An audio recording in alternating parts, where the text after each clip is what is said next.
Hello, hello, hello, hello, and welcome back to another episode of Spook Coast to Coast. Hey, y'all. We have, as always, Joy and Joey, and I like you guys' background. Did you guys change your backgrounds? Yeah, this is already saved, so I was playing with it. Well, I was the only one waiting for everybody to jump on. I was like, let me just play with the backgrounds.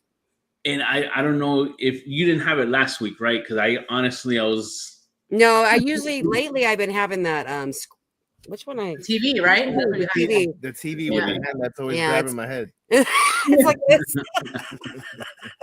It's massages. Well, that would be funny if you put like its hand. Right on his head, yeah. Usually I play with them because this is from when we first started, remember? Do you remember? Yeah. I'm bringing it back. I'm bringing it way back. Cool. There's nothing wrong with a little old school. That's right. That's right. And as always, it's Jen and Mondo 305 Paranormal. We're wearing our 305 supporting sports team because the Dolphins won today. But I wore it before they won, so guess what? I made them. We made it happen. She manifested that shit. Reverse jinx. That's right. At least your team won. Your team won, right? Yeah, they won. Yeah, mine won. Mine lost. Mine's been blowing. That's true. Yeah, you gotta take those W's when you get them. And they're playing in Europe also, so that's cool. That's true. So, I wanted to thank Joy and Joey for last week holding down the chat room, you guys. If you didn't get a chance, Jen and I, we investigated Gold Coast Railroad. We specifically concentrated our investigation at the Zephyr cart, being that it's about to leave the train museum. So we wanted to investigate that cart. And I just wanted to thank everyone that tuned in. It was an awesome investigation, and it was, it was an honor to have you guys tune in and see how it is that we do our investigation and investigate one of our favorite spots. And I did want to thank Joy and Joey for holding down the chat. I don't feel like I did, but thank you. It was very hard because the car, my phone was going like this the whole time. I thought what was cool was we had a figure in the XLS pop up and sit in the seat in front of me while we were doing an EVP session. Mm-hmm. I was inviting Spirit to sit down in the many seats that were there. So we normally do get that, so that's good. Yeah, it was very cool. So yeah, guys, if you hadn't had a chance to watch it, tune into last week's episode, investigation at the Gold Coast Railroad. Yeah. On to new stuff. We're all about bringing up the new guests and new episodes and things like that. So today we're gonna do a little different. Today I'm gonna kick it off to Joy, and Joy's gonna go ahead and introduce our guest. So Joy, please tell the good folks about our guest for today. No pressure, right? I know. Let me get my little notes that I'm not prepared for. So today we're gonna have Josh. He is a paranormal investigator. He bases his research off of more scientific side of things. He also does a scavenger hunt here in Pasadena under I don't know if you can say it, the bridge where people right. We get you. End of life, we'll say. So he does a tour scavenger hunt on that. So if you are in the area, make sure you guys check him out. And we will let him finish introducing himself. So yeah. You want me to bring him on? Yeah, I'm ready. Are you guys ready? I'm ready. Say hello to Josh. Hello. Yo, I don't know if you guys can hear me. Yes. Yeah, we can hear you. Good. So for some reason, I can't hear you guys. Once I went backstage, my audio completely cut. No. So I can't hear you guys at all. You can't hear me? Nothing? What about now? Are you good now? No, I can't hear you guys at all. Not sure why. Let's see. That you gotta love life, folks. That's weird. I still can't hear you guys. Testing. Can you like go out and then come back in? You guys are. Can you still hear me? Yes. Yeah. We hear you. Okay, perfect. I don't know what happened. I heard the intro music and everything for the countdown, like everything was And then it going just normal, disappeared? cut out. Oh, Yep. you have to rewatch. Paranormal. You'll have to rewatch the beginning to see if I introduced you correctly. I hope I did. I think I did. I pulled you guys up on my phone so I could kind of listen in, so I knew what was going on. Didn't want you Well, to how did I like, do? Here's Josh, and I'm just sitting there like, what? What's going on? We're waiting for you guys to introduce me. Yeah, no, Joy, you did just fine. Thank you. Okay. So I'm Joshua 𝗟𝗡𝗩 from 𝗟𝗡𝗩 Paranormal Research, and when I can hear what's going on, I do a pretty damn good job at it. So I deal with more science side of things as far as paranormal goes. I do a lot of actual paranormal research. I use a lot of different pieces of equipment, and I show people how to use all that stuff along with some of the tools you see every day on the paranormal scavenger hunt down at Colorado Street Bridge in Pasadena. Awesome. Colorado Street Bridge. That's the name of it. There you go. Caller, yes, I was trying not to say the S word because I didn't know if we're allowed. So I was trying to pull shit from my head, and I was failing badly. Can you tell us a little bit more about your scavenger hunt and what that includes, just in the beginning, so we can kind of let people know what you do if they're interested, what that entails? It went out again. Can't hear you. His mic went out. Yeah. Oh, no, we don't hear you. You're muted. You're muted. Oh, that's what it is. He muted himself. No, I think he muted It's a himself. ghost. See, it's a ghost. That We is- were just talking. That is They don't want crazy. you to- I didn't even They don't type want. it. They don't want you to talk. They don't want you talking about it. Apparently. Yeah. They don't want you Goodness. talking about it. So, Only on Slip Coast to Coast does weird shit happen. right. So the paranormal scavenger hunt, I take people ghost hunting. So they get to go out with me. They each get their own bag that has different pieces of equipment in it. Each bag has a different type of investigator listed on it. And we kind of play a little bit of a game at the beginning where everybody's like, who's the scaredy cat? Who's the runner? So I have everybody named off. And it's fun to watch everybody kind of go back and forth. They pick for each other. Oh, you're this, you're that. And Nick says I do this on the podcast as well. Yeah, I'm also the co-host for Stories in the Cemeteries podcast. Yeah, but it's an interactive experience, so everybody gets to laugh love stories. So everybody gets to use their equipment, and I teach them how to use it. They get to basically run their own investigation with me kind of overseeing things, and I kind of lead them through each space. And at the end of the night, somebody wins, because it's a scavenger hunt, so there's got to be a winner. Yeah. And they get to walk away with, a paranormal T-shirt or a piece of equipment. And I'd put a highlight reel video together at the end of it, and it gets a score. So Nick at Stories in the Cemetery created his own system for scoring paranormal investigations. So we get to score out all the investigations. Everybody gets to kind of understand how haunted their night was. And I link all that together with any spirits we might have talked to. I pull up all of the,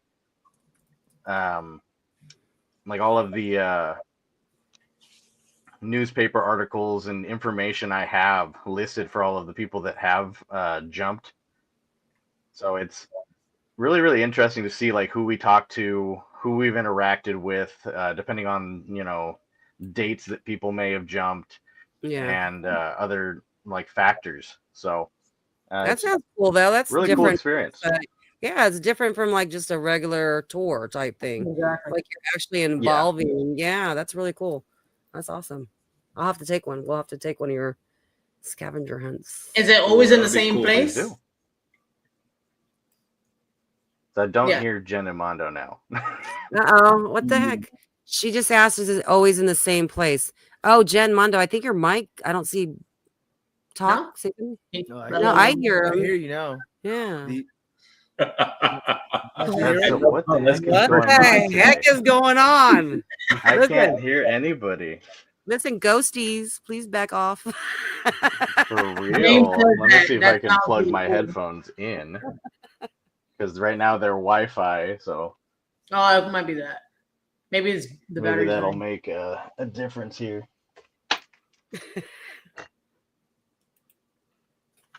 Okay, good. Yeah, because let's see our internet. It would have Mondo, the Todd and Carmela said, Mondo and Jen blink 2 times if you're okay. Exactly. I'm struggling. Go like this. Oh yeah, you know the sign, the help Oh sign. yeah. I'm being captured sign. Yeah. Are we good? Can you hear him now, Josh? No, we can't hear you. Oh my God. Oh, you're muted. You're muted. You're muted Wait, again. Oh, there there you he is. I'm mute. There you go. Goodness, I don't know what is going on today. go. Well, Spook coast to ghost. it's called shenanigans. Right? Shenanigans. Yeah, shenanigans. Shenanigans, yeah, pretty much. There's some serious paranormal shenanigans going on. Wait, are you haunted? Can we say, are you haunted or what? What's going on? Is anything I is your house should be. haunted? I don't know. Maybe the headphones are haunted. Yeah, right. Do you For real. take It's those on an crazy. These are the investigation? same headphones I use every single week. And you never we had do issues? recording. No, we record every week with these headphones. I use I'm them to telling review you. evidence, everything else. I'm telling you. It's only on Spook Coast to Coast. Do you get to see live paranormal activity on a broadcast? For real. Right? It's just fun too because we get to see like the folks be like nervous. Oh man, what the heck's Yeah. going on? I hate that. When it happens to me, like I can't stand it. Yeah, it's terrible. Yeah, somebody's always having usually we're always having, one of us is having technical issues all the Yeah, time. usually I all have the time. no problems whatsoever. So this is totally That out is so funny. No. All right, well, hopefully they kind of just stepped aside for a little bit so we can get through the show. Right. So I think Oh my Jen, you were God. saying you were asked if it's Well, I always was the asking, same like, place. do you always have it Hey, at the same Don. place? Yeah. Yeah. So yes, the tour is always at the same place. Mhm. Every once in a while I get to do like a takeover. So like I did one at the Omen House. So Yes. I got to take over the Omen House and do a scavenger hunt there. So might go back and do some of those, maybe next year. Currently working on a few other locations, so hopefully there will be more as we continue on. So, but it's I am paranormally special. Just paranormal special. It's my tagline from the podcast. There you go. Can you elaborate on that, please? No, just kidding. It was hilarious because like I just came up with it one day and said it at the end of the podcast, and I'm like, you know what? I love that. I'm like, we're gonna do it every single episode. And he's like, you're gonna get us in trouble. I'm like, why? I'm like, we're paranormally special. That's awesome. That is awesome. That's awesome. All right. So I have a question real quick if you want to. I want to ask you about some cryptids I saw that you had talked about in your. Can you say something real quick? I'm trying to see if I can adjust your volume. Yes. Can you hear me? All good? Yeah. Oh yeah. No more technical difficulties. I thought he was just gonna say yes, and that was it. Yeah, Jenny was just fixing the mic's volume. On your I thought he was just gonna go yes, and then that's it. No, so I saw you made a video about cryptids in, was it California or I think it was cryptids in California, I think, right? So I did quite a few different ones. Yeah. Do you and then you mentioned one in LA, and I was like, I never even heard of one in LA, which was called the Devil's Pet. So the Devil's Pet, that was a really interesting story because it all goes around like a lake in the middle of LA, way back before the town was even put together. And it's basically the Thunderbird legend. So yeah, it's basically the same Thunderbird legend. Oh, we got a listener there. Thank you. Yeah. Oh, That's Coco, awesome. Yeah, that's awesome. Nice. Very awesome. So and I love cryptids. I look into a bunch of them all the time. When I was doing TikTok lives, I was doing like a paranormal special every other week or something, where we just talked about cryptids in each state. And I was trying to, find other people that did cryptid stuff that wanted to join in and help with that. And unfortunately, life is just so like clustered with so much stuff going on. I can't keep up on all of it. Doing my own investigations, the scavenger hunts. I just had a baby, so he's 5 months old now. Oh, congratulations. Thank you. Yeah, and then doing the podcast with Nick. Now we're doing watch party episodes. We started the Patreon, so there's a secondary podcast on the Patreon. So we've just got so much going on. I can't keep up with everything else I was trying to do. Yeah, it's a lot. Yeah. Damn. You said congratulations. Yeah, absolutely. Thank you. That's so cool. When you first mentioned the devil's pet, I was thinking because it was like mentioned it was a large bat winged creature, and I was like, oh, it's like the Jersey Devil, but yeah, it's basically like if you cross-reference that with a bunch of other lore from different places between Arizona and California, there's a bunch of different versions that all kind of correlate together, and there's a lot of similarities in the stories. Yeah, and it's basically the Thunderbird story. And it's funny because there's this whole speculation, and you can hear it on a lot of different podcasts. People cover it. There's the whole cowboy standing in front of like a pterodactyl corpse, that they shot it down. Like there's a photo, but nobody can find the photo, but everybody's seen the photo. Like there's a whole bunch of people that they're like, I saw the photo. It was in a magazine at one point. And it's just like this thing, that everybody's like, I've seen it, but nobody can find it. And it's supposedly like they shot this thing down flying over the desert, and it was just a bunch of cowboys. So, and that's the same beast that apparently was hanging around a lake. It got shot at, it got stabbed, it got like, there was a bunch of like war over the area basically, where people were trying to take the area, and this thing kept running people out. And it's also like the same legend as far as like some of the Indian tribes in the area all have something to go along with the Thunderbird lore. yeah. So it's really interesting to see like the correlation for some of these cryptids. Where? What area? Between California and Arizona. Oh, wow. Okay.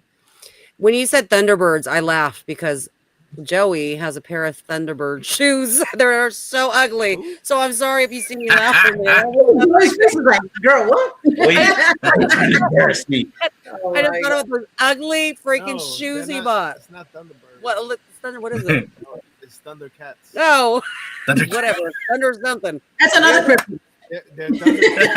They're the ugliest pair of shoes. Oh, Lord. Sorry. Thunder, hold. I know. Now we're all showing our age. I'm sorry. I chuckled when you said that because I was like, oh my God, his shoes. I had a flashback of these ugly baby blue shoes.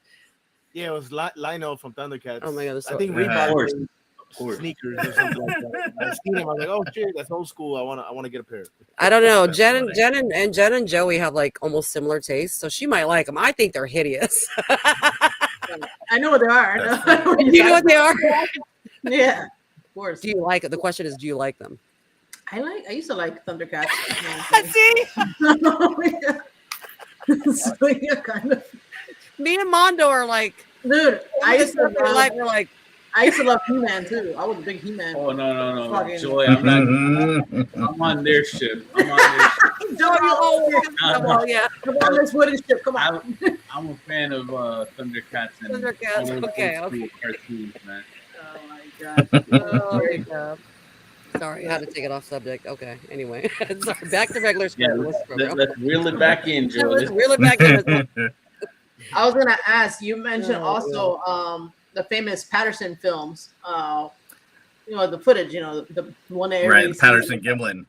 There you go. He's like walking through the forest. Do you think? How about your opinion? Do you think that's a real capture or not? Let's put it that way. So I totally think that Patterson-Gimlin film is real. It's so difficult to fake that kind of stuff, and not to bring up other podcasts constantly on your podcast, but if you listen to there's a 6-part series that Astonishing Legends does where they bring in like costume specialists and all this other stuff to talk about how likely it would be that they faked it. And even like the people that do the costuming and stuff, they're like, there's no way in hell they could afford to do what we see, because you see muscle movement, you see facial features, you see eyes, you see like things you can't fake and things you can't see through a mask if it's not applied professionally. Right. So, and who was going to do that way back then? Also, like really. Yeah, at that time, the amount of money it would have taken to create that costume was completely unheard of. Not to mention the material you would need. So spandex wasn't created at the time that film was made. Yeah. And that would be what kind of something they would need, is that kind of stretchy material to get that kind of muscle movement in the costume itself. So there's so many holes in like the theories people have out there for it's a costume, it's a fake, this and that. I totally think it's real. And it'd be absurd for us to think that cryptids aren't a thing. Right. We've been finding cryptids for hundreds of years. Giant squid were a cryptid. Kimono dragons were a cryptid. The platypus was a cryptid. There's all sorts of things that we find all the time. There's a new species or a subspecies of shark that was just found on Expedition X. I think I heard that. So, there's stuff that we're finding constantly, and these aren't tiny animals; they're giant animals. Right. Somebody told me the dinosaurs and shit are coming back. Anybody else hear that?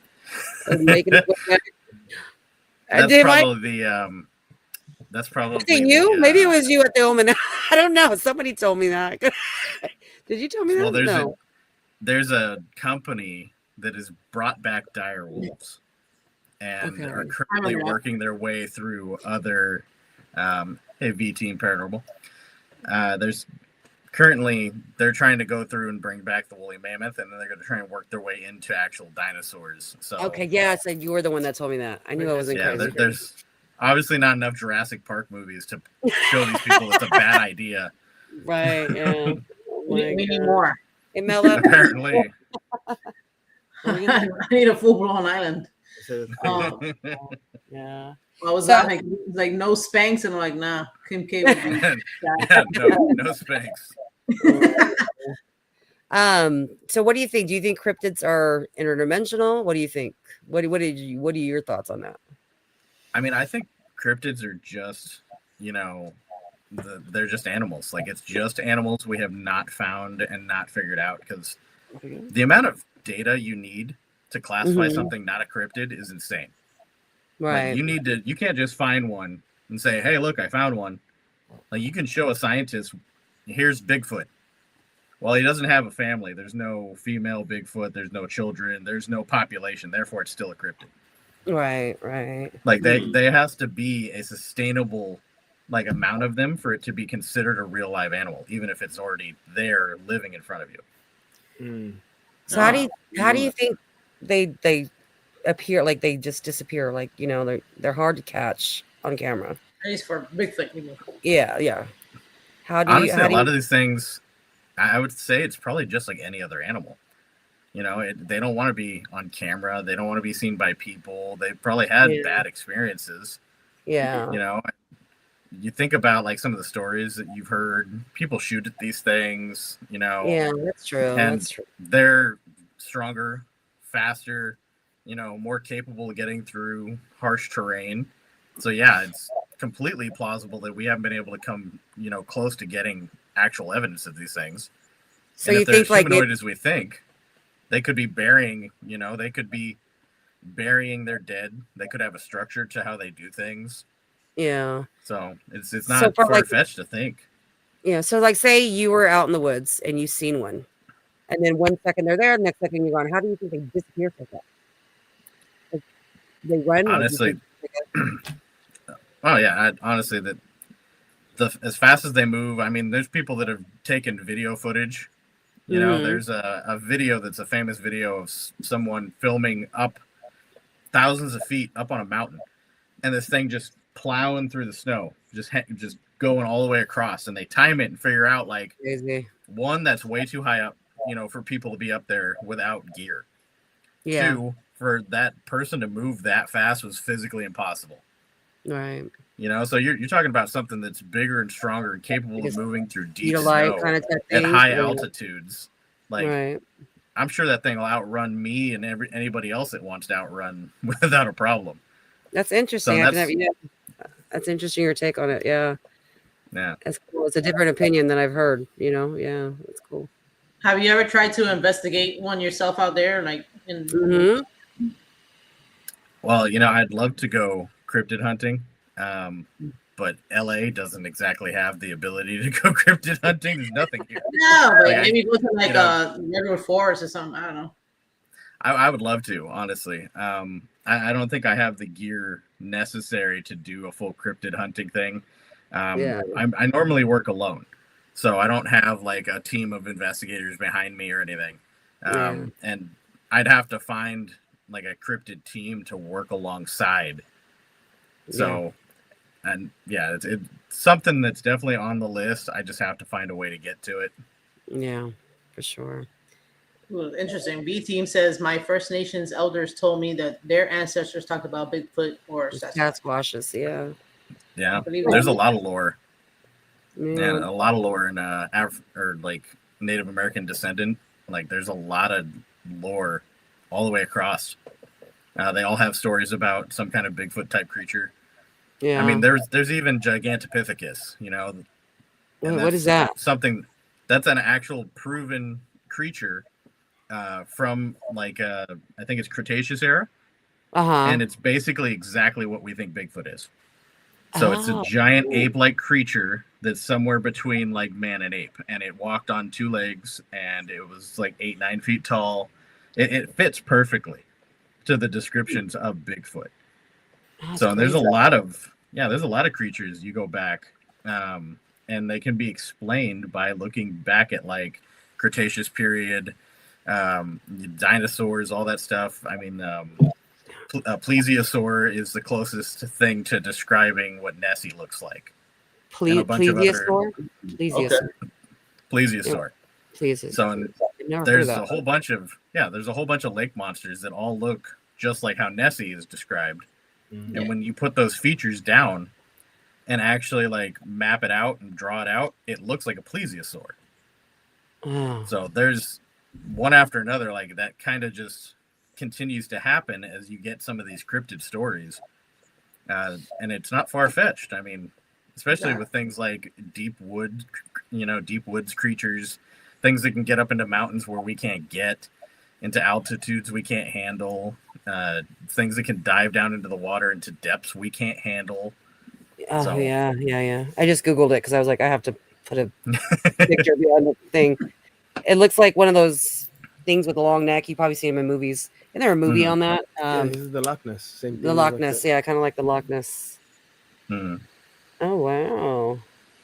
Sean said, I lived in Michigan through my sophomore year in high school, and when I was a kid, they said they saw Bigfoot in the woods, and I was in the area where, we were in an area where there were a lot of woods there. I mean, I believe it. A lot of people have sightings, so. Yeah. There's even people that have sightings and stories. And I listen to a podcast that has literally that. People call in and tell their stories. And there's a ton of stories of people that are like, I saw Bigfoot, and I told my family, and they were like, yeah, we don't bother him, and he don't bother us. And that's like, they're like, that's just how they. Yeah. And they're like, well, why wouldn't you say something? They're like, so what? People can go out there and shoot it, kill it. Everybody that describes having a gun on this thing and seeing a Bigfoot type creature and pointing a weapon at it, they all say I couldn't do it because it looked too human. Yeah, it's creepy. And like thinking about it like that, yeah. Yeah, like there were people that literally were like, I'm gonna go to jail. Like, I'm gonna be in a lot of trouble if I shoot this thing. Yeah. What so if it's like dude in a jacket? Yeah, exactly. And that's what people are so freaked out. And they're like, I can't do it. you know, and then they go back and think about it, and they're like, there's no way that was a real person, you know, but they're like, why am I going to mess with this thing if it does not mess with me? And a lot of like people that are very outdoorsy, they've been there, done that, they've done this for a good portion of their lives. They'd rather not mess with something. Yeah, they have a respect for it. Exactly. Yeah. So, and that's honestly probably why we don't have good pictures, good video, real life, you know, like creatures in front of us, is because there's more people that respect the fact that it's a living creature and would rather not screw around with it, you know, than there is people that are out there trying to find it. Yeah. Do you think that Bigfoot and cryptids can tie with paranormal? I think so. The common theory around Bigfoot, in, you know, as an example, is that he used infrasound. So an infrasound is something that's known to be used by multiple types of animals. It's actually even something that they say the T-Rex was capable of utilizing, was infrasound. And when you see like all these TV shows, we need a Bigfoot Dundee. not a crocodile Dundee, but a Bigfoot Dundee. That's funny. I like that. But when you look at this as like, okay, well, what does infrasound do? You know, there's the frequency everybody talks about. And while we can't hear infrasound, we can feel it. And people always talk about like, oh, it's always quiet.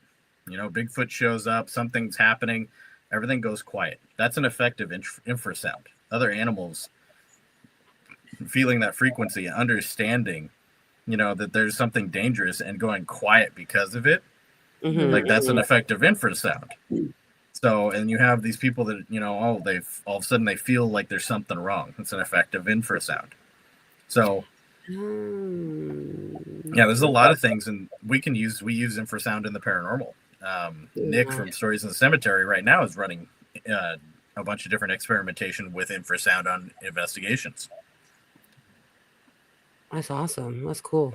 Yeah, I'm interested in seeing what you guys go with that. Like, you know. And what, maybe like stirring up activity? Yeah, just to see if it stirs up activity or if it decreases activity. You know, because this is all just us in a different version, right? Yeah. It's us in a different form. Yeah. So yeah, and that's what we do with a lot of stuff. I mean, a lot of the research I've done, a lot of the research Nick has done, it's all about, you know, trying to figure out better ways to interact, better ways to see how this all works, and finally start getting to a point where we're taken seriously as a science.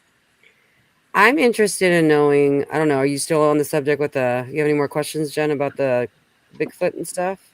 No, but he brought up something I was going to talk about as far as like research. Yeah, me too. That's where I was going to go next. Yeah. Something about UV light being bad for spirits or ghosts or whatever you want to.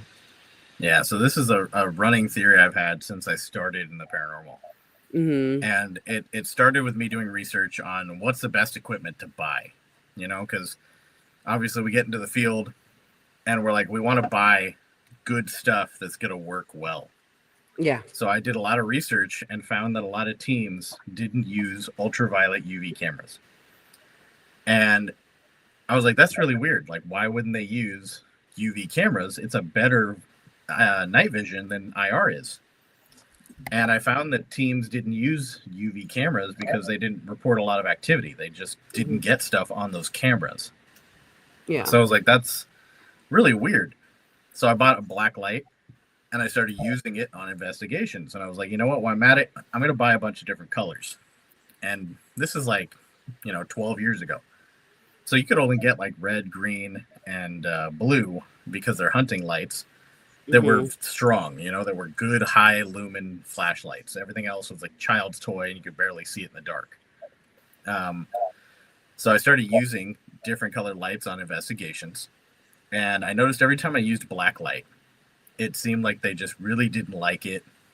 They were upset. I got a lot of like yelling and screaming that would come through the spirit box and things that sounded like they were in pain. And I was like, that's really, really weird. And it seemed like activity dissipated Like I turned on a black light, and it just felt like there was energy in the air and something that was pissed.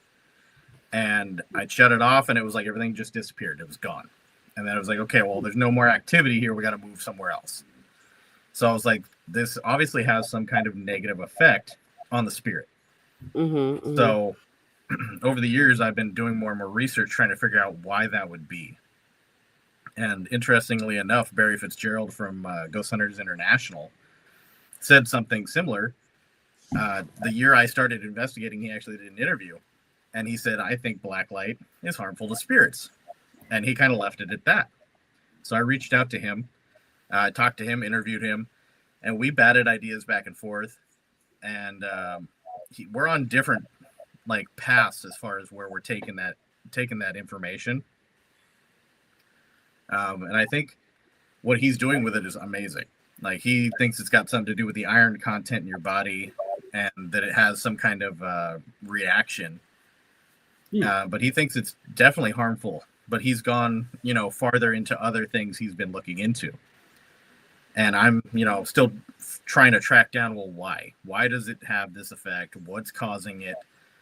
And that all kind of breaks down to what we think a ghost is made of. So I was like, okay, in my mind, a ghost is electricity. It's an electrical field.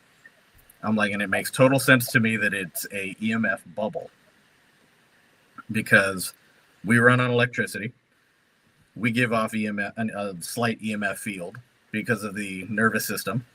You can't create or destroy energy. So when we die, in my mind, our bubble just kind of leaves our body, and that's your soul.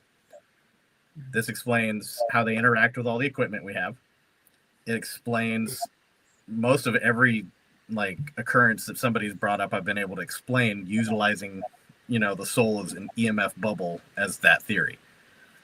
And it goes hand in hand with what I think happens with UV light.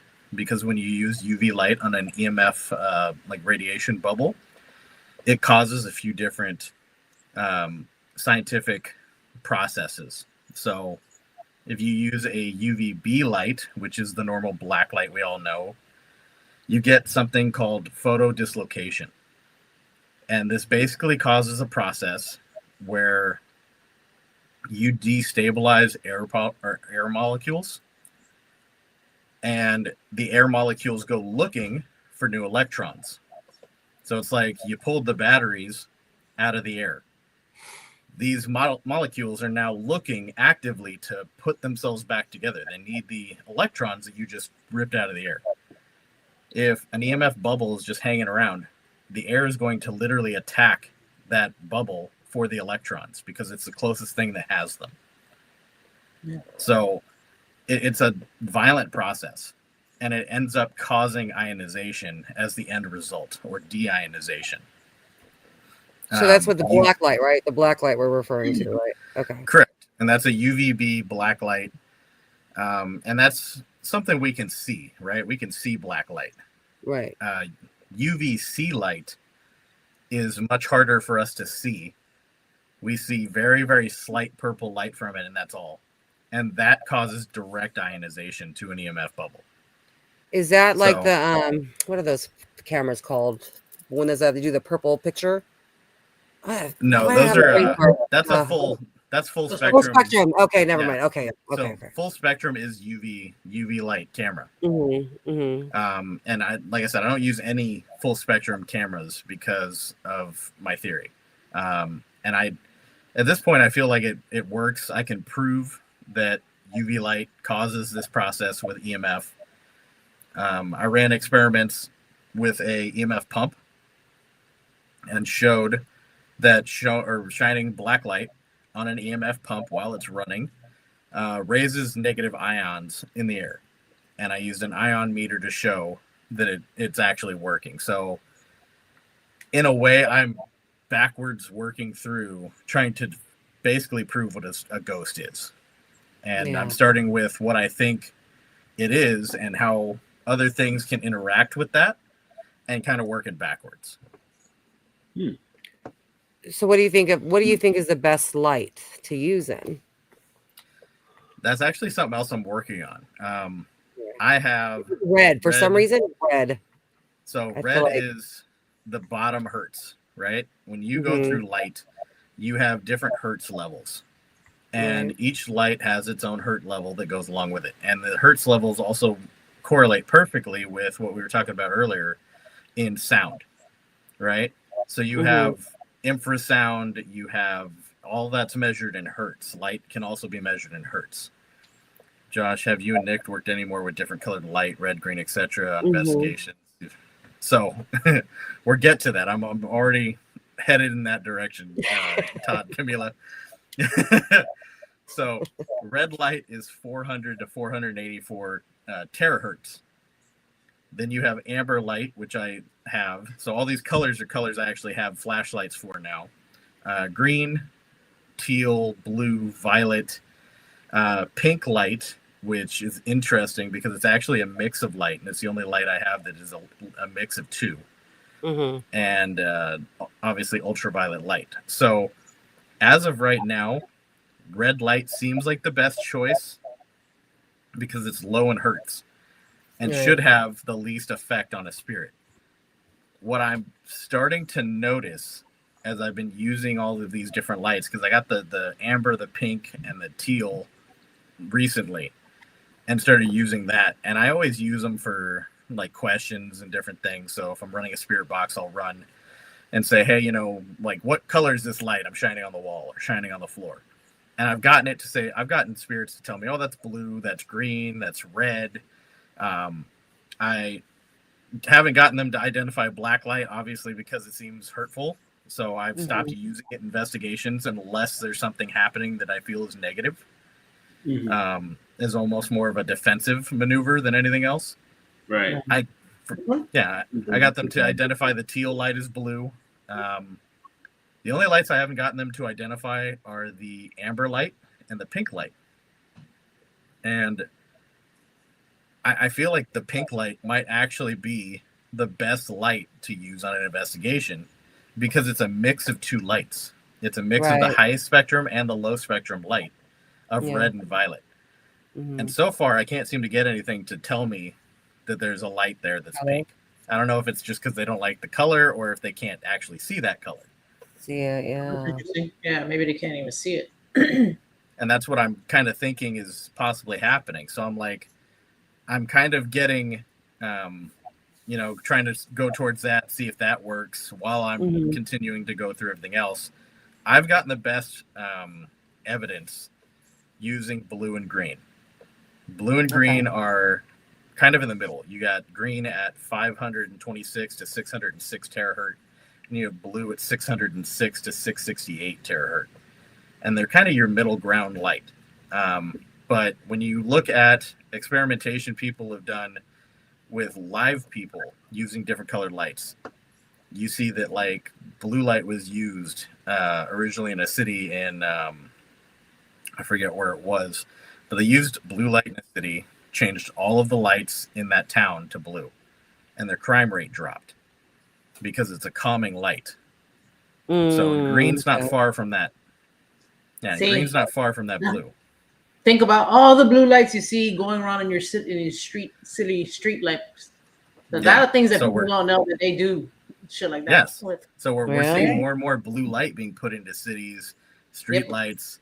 In very hectic cities, you will see more of those blue lights. Yeah. So and it's I've because never it's paid actually been attention shown. ever. Really? Now I want to start paying attention. I'm like, oh shit! Crazy mind. And then I started looking into it, and then because I'm really into color theories and stuff like that. And somebody mentioned, I think this is Nick, right? So is his name Nick? Yeah, that's Nick.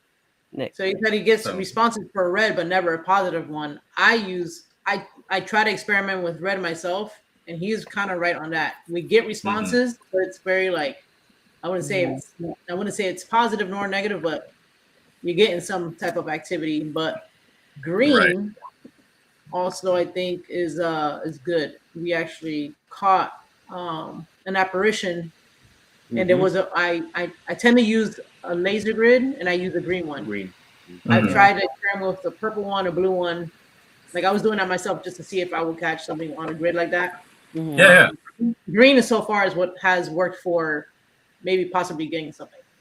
So like, yeah, I've been trying to experiment with different colors also. See, we had one, but I went out and bought a blue one because I wanted to. I usually just go night vision and we sit in the dark, and then we like use our flashlights here and there. But I do want to start incorporating that 𝗟𝗂𝗧𝘂𝗧. But I know red when we used it for the first time at the Patterson house when I got freaked out.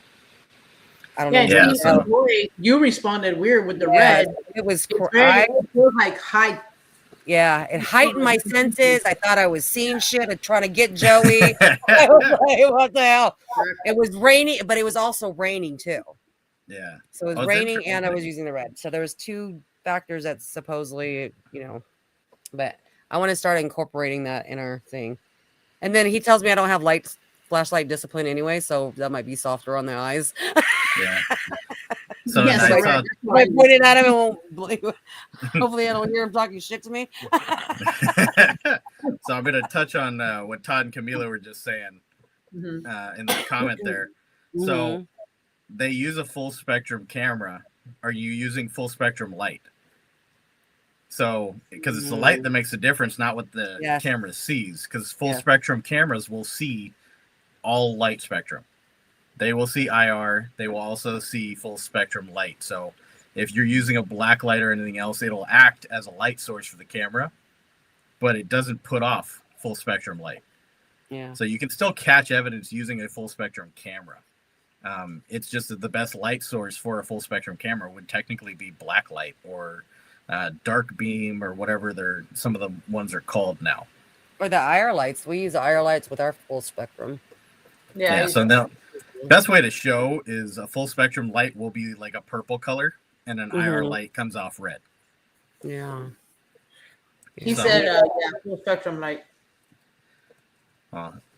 It's interesting. So I'm trying to figure out at what level black light is harmful, because a black light gives off a UV reading of 20. Now, during the day, you get UV readings from like 1 to maybe 12. It never gets higher than that.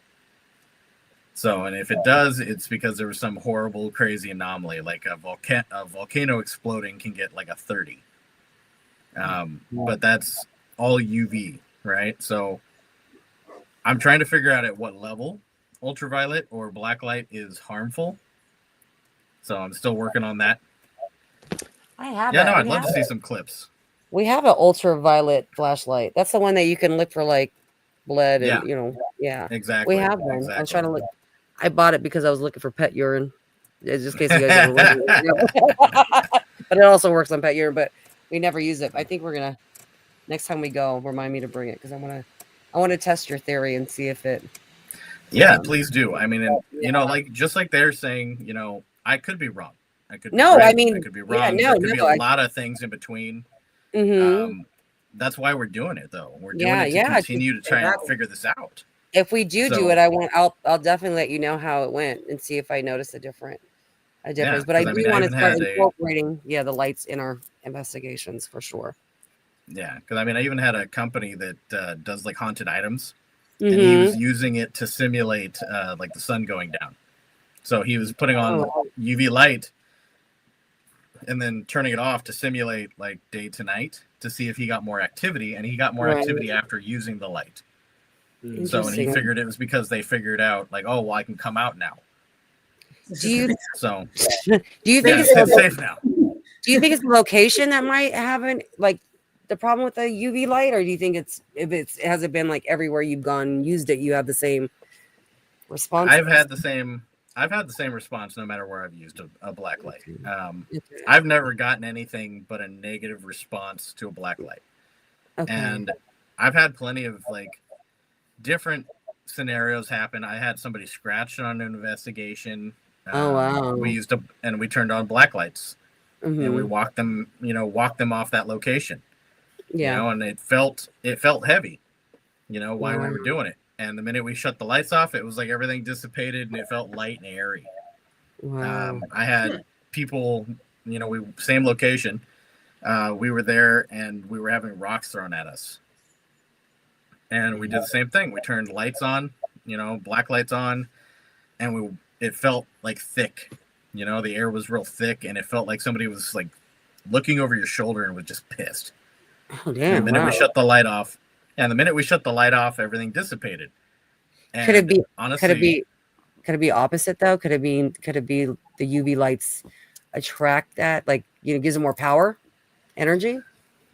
I mean, if it does, I haven't seen any evidence of it because every time Right. I shut off the black light, it's like everything dissipates. Dissipates. So, Right. The and minute I'm like, you have if it it gave on, them, though. Yeah. But the I'm like, minute if you they have it gave them on. more energy, I would assume more would happen. Yeah, But I don't that's get true. activity Yeah, when I have black light on, and I don't have Mhm. activity like after I've turned it off. that's true. But Okay. I also think that black light needs to make contact with that spirit. Right. Like it, Oh, it has the to touch. Yeah. the ionization obviously happens on contact.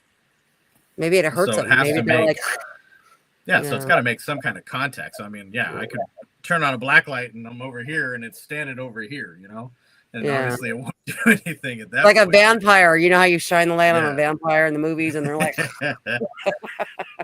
Yeah, so I don't know. In my mind, I feel like I'm on the right track because UV light's harmful to us. That's how you get a sunburn. right. That's right, what they right, use for tanning beds. That's what they use to kill germs. Right. So I'm like, it's got to do something, Right. and I mean, I can yeah. kind of like back it with the science I have gone into and looked at. I'm A lot also of going to get lights like that. I also want a pink light now too, and a green. I'm gonna go shopping on Amazon. Right, You flashlights. said it's so galore. interesting. Yeah, it is very interesting. Yeah. And It the more is. you try to look into it and experiment. Especially the black light, like the things that you can do with it too. You know what I mean? And then to use it in the paranormal field, that's very, very cool. That you even. I don't think too many people talk about lights in this field, do they? I'm telling you, Yeah. Yeah, I would think it's good. it's something I hear more and more. Mhm. And obviously it's the select few. It's not the Sam and Colby's of the world running around in the dark. It's not the Zach Baggins. Did you hear that, bro? Like it's the People who are really small-timers. trying to experiment, basically. Yeah, it's the Bro. people that refuse to do the wrong thing for their, to make that goal. So it's like we're all kind of sitting here in the background doing the real work. Yeah. Yeah, exactly. And then they'll catch on to it, and then they'll use it. Yeah. Exactly. Exactly. So Nick's, I wanted to ask you something about you investigated the Omen house a little bit. I did. Yeah. How was that for you? Like, very active. It was an interesting experience. I did the scavenger hunt, and I did my own experience where I walked the house by myself and did a full investigation by myself. Nick's bringing up the moon UV theory. Nick's actually done a moon study. Oh wow! I'll veer to that real quick and then come back to the Omen house. Yeah. So Nick did a moon study, and it's also part of the reason like we started talking, because I reached out to him about his scoring system, and I bought the almanac and the workbook, and the workbook is basically like the whole system set up so you can utilize it and write all your stuff in for investigations. And I started talking to him, realized he had done a moon study where he mapped out what the moon phase was every night, because he does interactive ghost hunts as well. And that's what he does for a living. So he was doing it every single night, taking people out, and then he'd score every night. And he realized that his high scores were coming during new moons, which means there's no ultraviolet light whatsoever. Because when you're investigating and the moon's out, 10 to 20% of the moon, the light from the moon is coming from the sun. So you get 10 to 20% of that UV. So I came up with an equation of how much UV light is actually shining off the moon. And it correlates perfectly to what his evidence shows, which is you get more activity outside in a new moon than you do on a full moon. Now, Really? obviously, this would. I kind of want to say I agree with that. Wow, you would think the opposite, right? Bigger the moon, So- the more energy. Right. So the more energy, yes, probably, because for people, it seems like there's more activity for live people on a full moon, but that's more than likely just because they can see better. During a new moon, you get less actual paranormal activity. And I was at a location where we had a full moon and I had activity, but I had it inside. So I had it inside 4 walls where UV light doesn't penetrate through walls. And I have people that have argued back and forth with me on this already. They're like, well, I had activity and I was at this jail, and like, you just used the perfect word. You were inside. Like, you know, if you're walking around outside, like I do at Colorado Street Bridge, like Nick was doing through the streets of Charleston, and now he'll be doing it in the streets of Pittsburgh. It's you know, the difference there. Sorry, one second. No, you're fine. Oh. Hi, Josh's other half. Sorry, I had the monitor for the baby.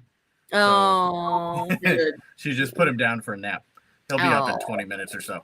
all right. Yep. Yeah. Never So Nick brings up, like, we've published that in the Paranormal Almanac we do every year. So now we do a Paranormal Almanac where we get people that do some of the stuff like we're doing, and they write articles, and we publish that in the Almanac, and then he has all of his grids and all of his data that he's taken down for the last few years. So well over 500 investigations worth of data that he's given for everybody to look at and see, to start correlating, like, what is the actual best nights to go investigate, you know? Because some people, we get stuck with, like, oh, well, we paid to go, you know, to this location, and it's like, this is the only date they had available. But then you show up and you get no activity. Yeah. So it's like, we're trying to give people a better chance of having that activity, because a lot of these places are abandoned buildings. So there are no ceilings, there's no windows, there's no nothing blocking the UV light. That's cool. I like that. That's cool though. Where can people see the almanac? Yeah. So the almanac and the workbook are both on Amazon. So we're actually working on like a paranormal, like, how-to guide.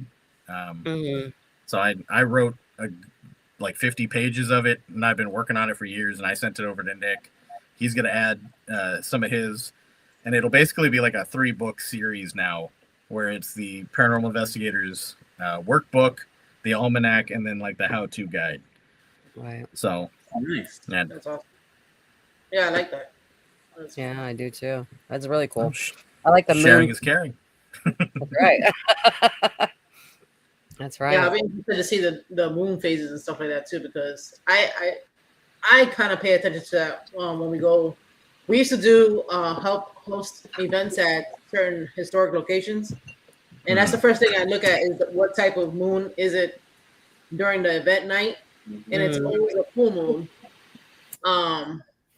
Sometimes it's active, and then other times I feel like, I'm like, man, at first, when I first started investigating, I was like, I thought I was going to get more activity. Right. And you don't. Yeah. So, that's what everybody thinks. Everybody goes out and they're like, I'm going out on a full moon. I'm going to have the best night of my life. That's pretty much like, that's your typical movie. You get it from the movie type shit, Yeah. And then they leave completely disappointed because they're like, I just sat in the dark and talked to myself for like 4 hours and nothing happened. Not even a beep. Not even one little tiny beep. Now, what about so he believes new moon. What about the phases in between new and full? So he actually has it all in the almanac with all the different phases, and he puts it breaks it down to percentage. So he breaks it down to percentage of actual moon showing every single night. Okay. And he includes like waning moon, or if it's forget the word for the other one. It's waxing. Yeah. So he's got all of that broken down in the almanac. Because this is all Nick's side of things. Yeah, that's interesting. Because I don't want to wait till a new moon to investigate for a lot of activity. No, yeah. He's saying, well, listen, we have a shot every single month, so yeah, it changes every single month. I know, I'm like, dude, I don't want to go investigate one time a month. What is it? What is a new moon? Every week or month? That's once a month. So Once the a day? moon phase. Yeah, moon phase is once a month, but I mean, all you gotta do is be inside. You're fine. Yeah. See, like right now, we are in waning crescent. I use this So new moon is like the fingernail, right? It looks like a fingernail. That's what I go like. New moon is nothing. Nothing. New moon is Nothing, you can't see Nothing. anything. Oh, okay. So you And get then like the 2 or finger- 3 days around, that you're basically under like 5%. Joy, new moon this Thursday. Go out there and get it. Yes, where are we There you going, go. babe? Oh, work. Shit. Yes, I'm going to myself. And he disappears off screen as she says that. Hey, Nick, what are you doing this Thursday? No, I mean, not Josh, what are you doing this Thursday? What are you guys doing? Yeah. Oh, But, man, yeah, that's cool. yeah. That's interesting. That's very, very interesting. Yeah, but circling back to the Omen house, because that's Jen's original question. So I did my own investigation where I walked the entire house by myself. And I did my full investigation, and David actually recorded it and basically followed me through the house on his camera system, which was great. I actually haven't watched that all the way through. I haven't. Did he yell at you through the camera? No, probably he did. actually didn't. Oh, He didn't actually Yeah. do that. I was happy about that because I love you, David, if you ever watch this. I don't think you will, but I love you, David. he's probably Yeah. like, don't do that. He did. He did. Yeah, thankfully I didn't get that the whole night. I had Good, no yeah. interference. Oh my it God. was a really nice investigation, and I Damn had a good cool, amount of yeah. evidence. Come on, John. I had a good amount of stuff going. I am sad to say I have yet to go through and actually put that all together into a video and scored the investigation. So I'm very behind on my own stuff right now. Oh, God, yeah. Yeah, hopefully I'll get that caught up and get that video out because I really want to get that ready to go. Did you get a lot of good stuff? I did. I got a lot of think really cool stuff. Who was live? David was live, I think, when you were investigating. He And I was. watched it. I watched it for a little bit. Yeah, so he was following me through the house, His watching me as I commentary is investigated. hilarious. Yeah. Yeah, he has his own special commentaries. He's going through He's and watching everything. David is something else. If you guys So ever he's- meet David, yeah, he's funny. It's I like to go on his interesting. live and give him shit. He freaking gets so mad at me. Yeah, it's an interesting interaction. I used a piece of equipment that night. Yeah. That's not a common piece of equipment that people don't know, Right. and it's an EMF mic. So it hears EMF, and so you basically have, and it's currently carried by 𝗏𝗏𝗽𝗀𝗃, and it's a little box. Actually, Yes, go Pete. We want to see it. Oh, good. No. I have the whole equipment rack sitting behind me here, so. So it's this little box here is Oh, an EMF wow. mic.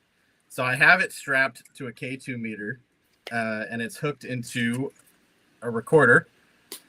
So it's got the headphones. So you put the headphones on, you record through the recorder, and you hear actively while it's recording what EMF sounds like. Hmm. So Does it like sound and like you a turn the buzzing? K2. Oh, I remember. Yes, I remember you talking about that. Does it sound buzzing? Yeah. Like a buzzing? Like a So it sounds like a buzzing noise. Mhm. There's a lot of really interesting noises that come out of electricity.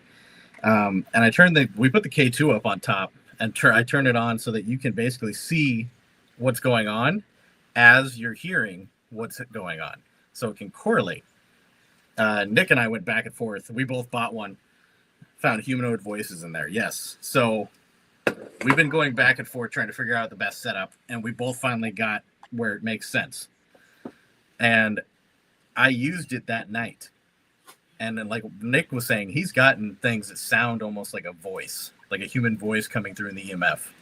Mhm. I found, like, I scanned the whole house. I did all 3 floors. I scanned everything. I found, like, where David's wires are running. Like, I found where, like, his office was horrible. Like, you walk in, you're like, oh my God, the noise in here. And as I was recording, Okay. I walked out and I caught something. And I was like, what the hell is that? Like, there's this noise. It sounded like a scratching noise. Almost like something was scratching on the wall, but it was coming through the EMF mic. And I was standing there and I'm like, what could this be? Because I'm literally at the staircase going to head down to the 3rd floor. And it disappeared. And I was like, what the hell? Like, electricity doesn't just go away. Right. like running live wires or running live wire. So I went downstairs and I found it again in the bathroom in the Guest one bedroom of the guest downstairs. bedrooms. Mhm. Yeah. I was like, holy shit, I found it again. And it again disappeared. And I walked out and I found it in the main room on the 3rd floor. So I basically was following something through the house.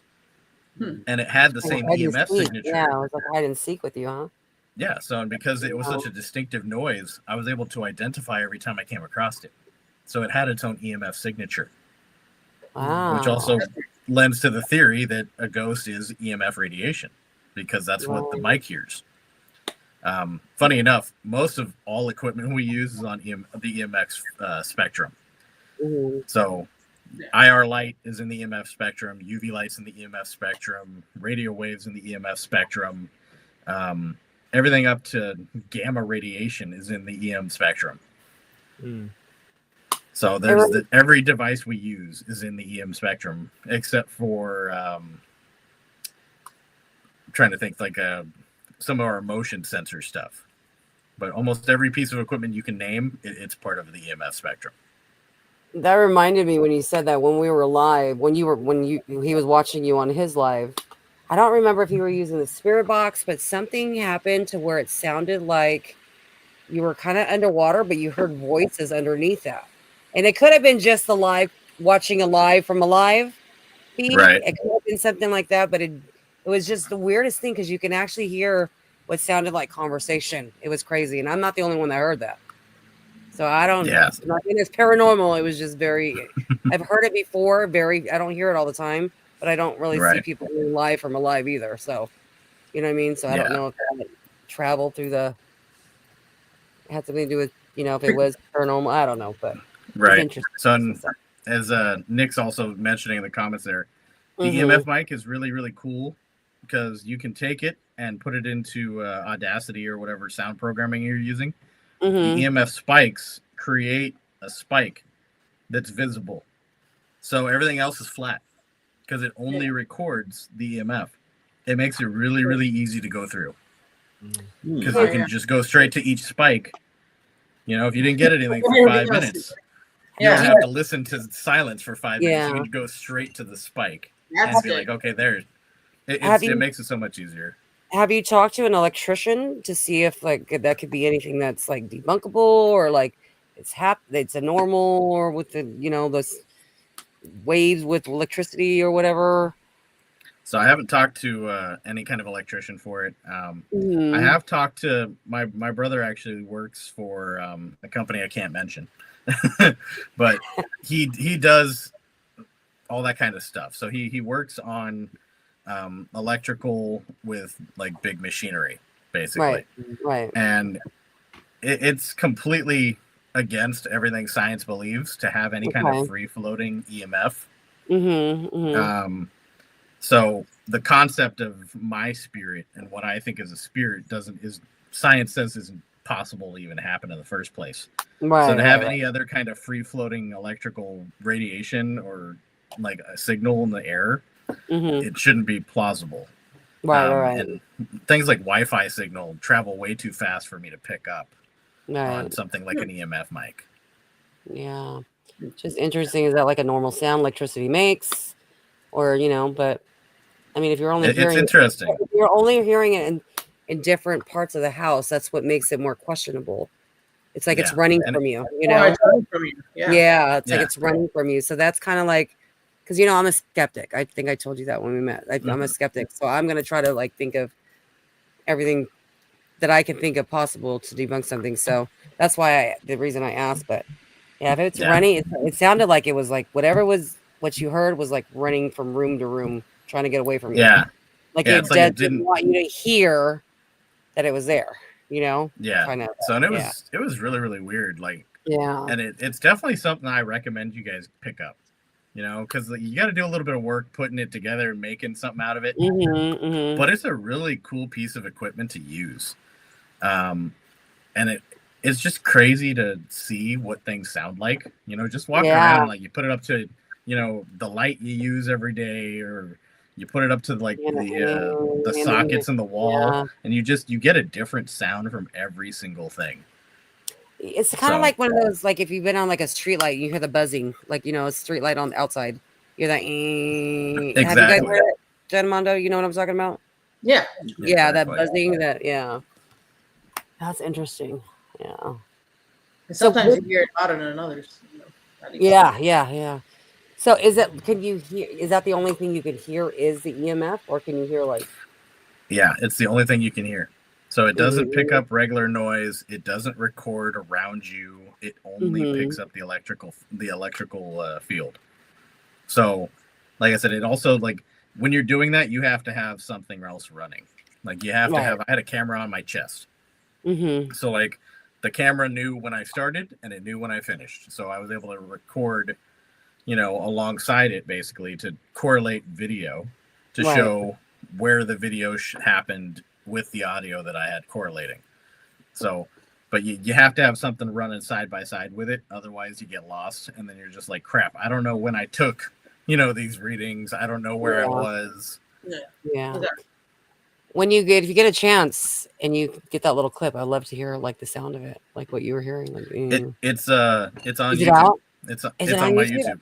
I thought I looked. Yeah. So I went through and clipped No. certain things out and posted them because I was like, I need to get something up. I couldn't just not have anything after being like, oh, I'm going to the Omen house. Is it I'm a like, you gotta short? put something. It's I want to say it's like 5 minutes long of Okay, me so it's a regular walking, because video. I literally walk almost the entire house. Right. And Walking it's- the Omen house yeah, alone, right? Is that it? yeah, Okay. yeah, I'll have to watch that. yeah. So I posted quite a few. What area was active for you there? Was it downstairs, upstairs? So downstairs on the third floor, their third floor below, because his house it's basically the opposite of your normal house. It starts Right. up here and it goes down in floors. Mhm. So his bottom floor, the third floor, is where I caught a lot more activity than anything else. Yeah. Things seem to be more interactive. But I'm starting to think the more I've investigated the Omen house, the less I think there's a lot of spirits there that are all aware. It Yeah. seems more residual to me than anything else, because getting question and answer responses are so hard. Like, you get very little interactive evidence. Yeah. I feel like there was a lot of energy. There was a lot of evidence. I got some really crazy spikes. The night I was there, where Joy and Joey were there, like, I had a millimeter out on the table, and it shoot up. You get like a 60 EMF. Well, that Dead REM bell would pod go off, too. and that then the REM REM pod. pod would go off. It was like a But correlation every single yes, time. So David had this oval table, and we had 2 REM pods, right? 2 REM pods. I think there was 3. There was so much crap And there was on like that table. 2 dead bells, but there's only one certain part of the table that the REM pod was going off and the bell was going off. We moved it. Yeah. We switched them around.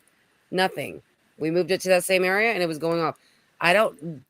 Do you know if there was anything? So I looked.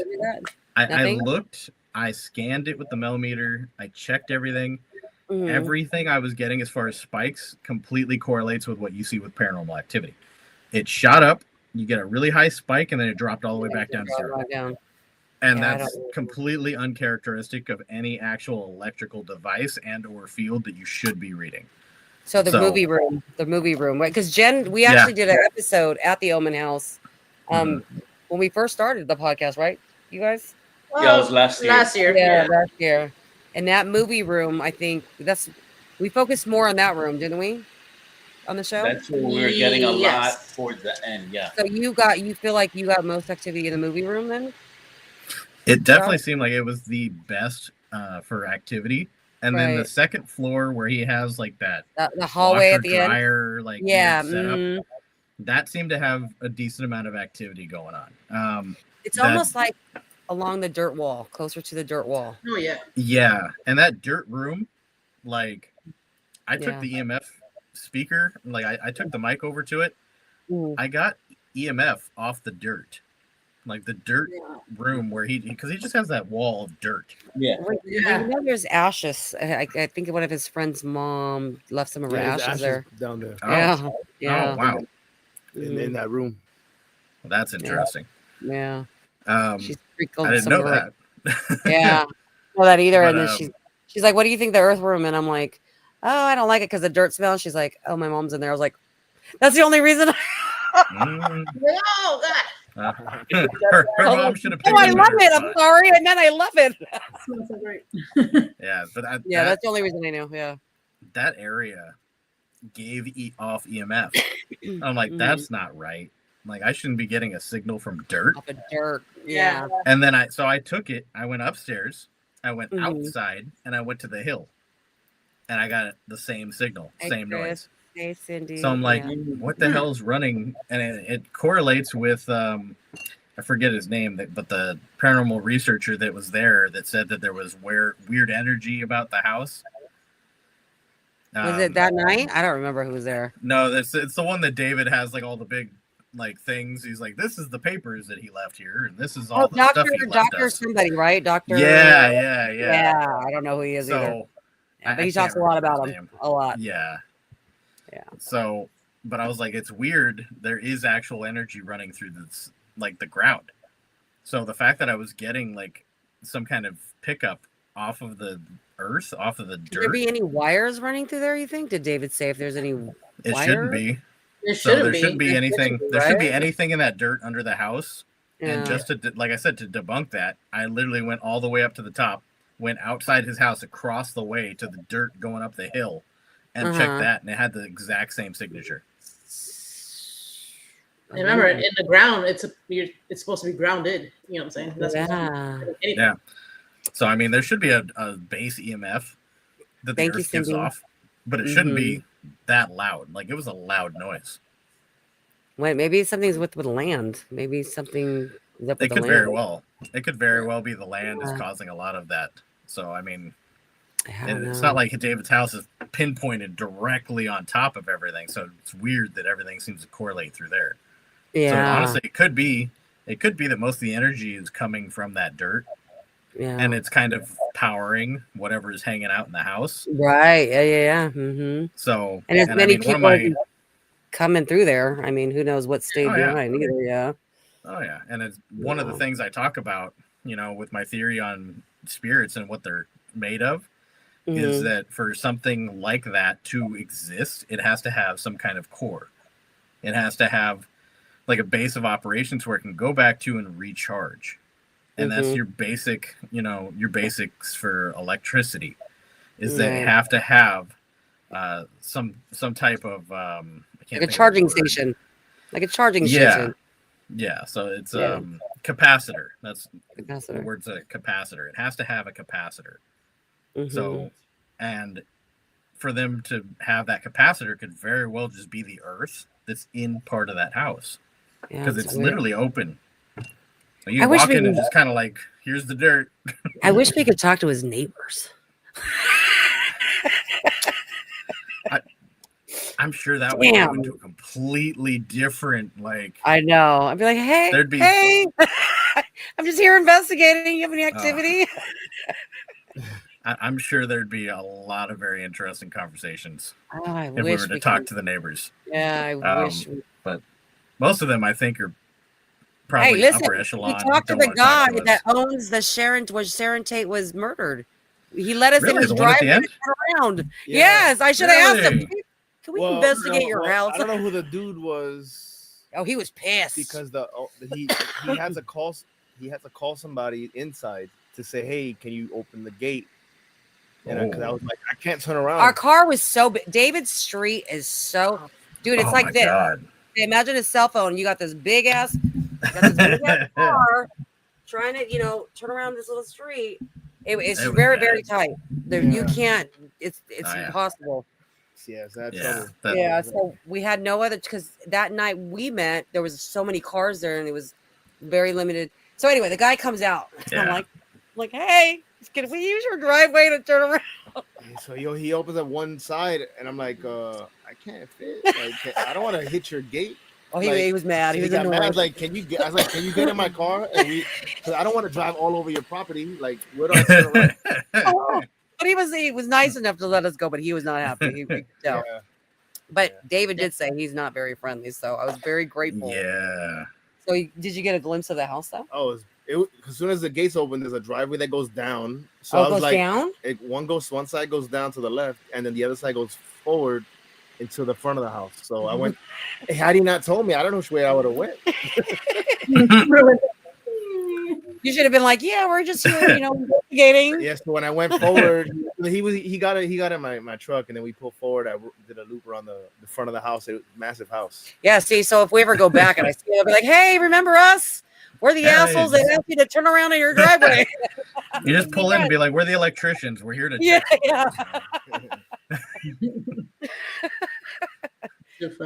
yeah. So we did talk.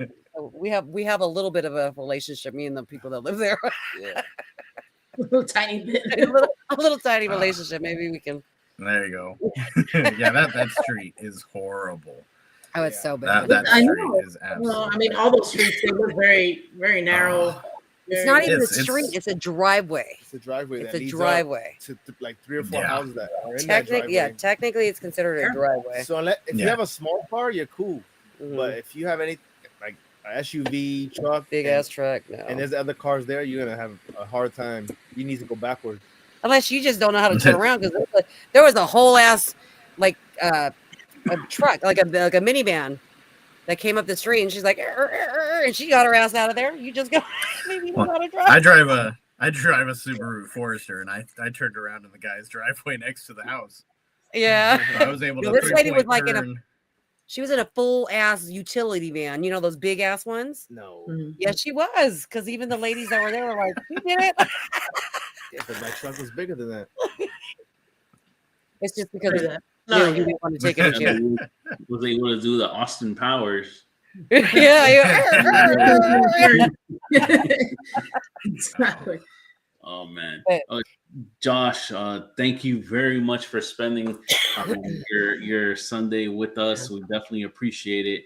I know you got to probably go back to dad duties, but before you go, can you please tell the good folks where they can find you?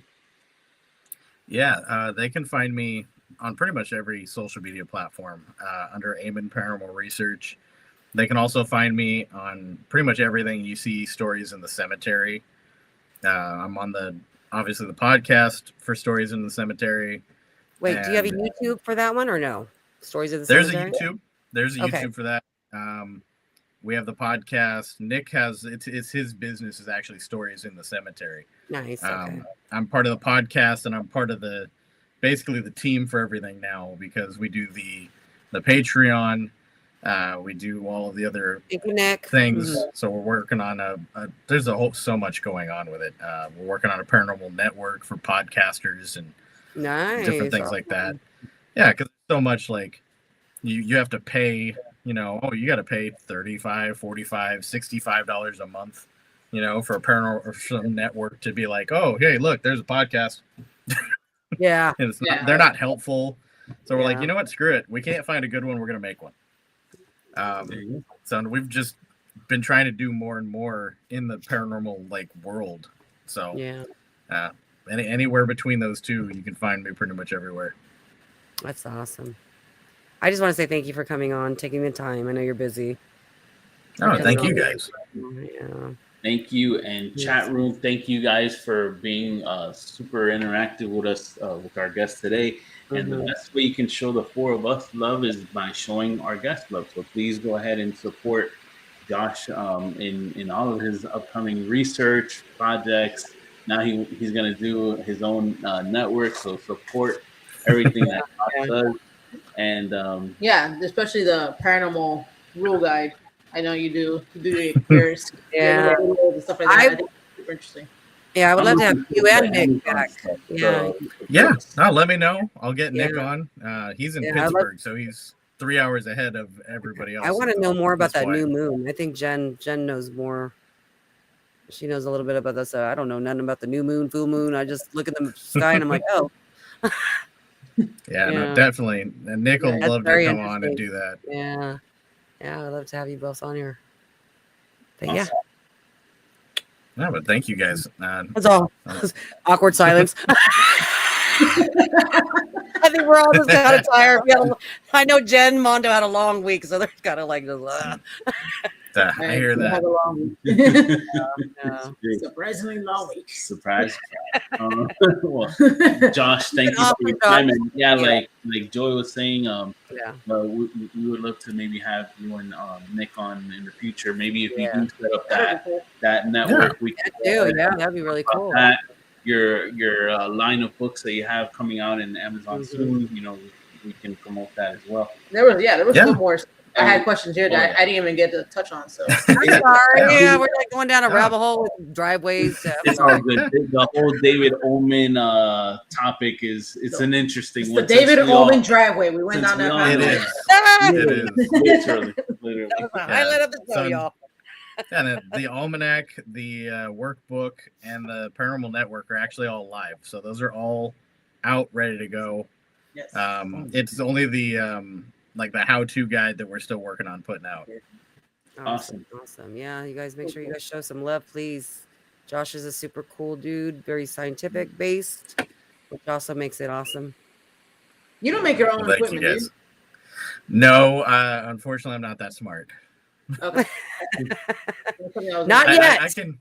Not I yet. can It might come in the I can future. read about it. YouTube University. You never know. Yeah. Right? I can read about the equipment. I can learn how to do it. I can learn the science.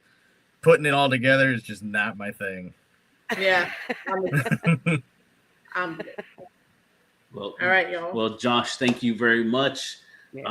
And thank you for your time. And folks, next week we are the week.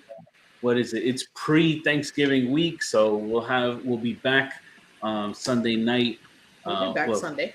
Sunday night for us, Sunday afternoon for you guys over there. So we will be back with another live show this coming Sunday. But as always, please remember, if you want to get spooked, hit that notification bell, hit the like button, and please feel free to comment on this episode. Tell your friends, tell your family, watch Spook Coast to Coast. We'll see you guys next week. Bye, y'all. Have a good night. Bye.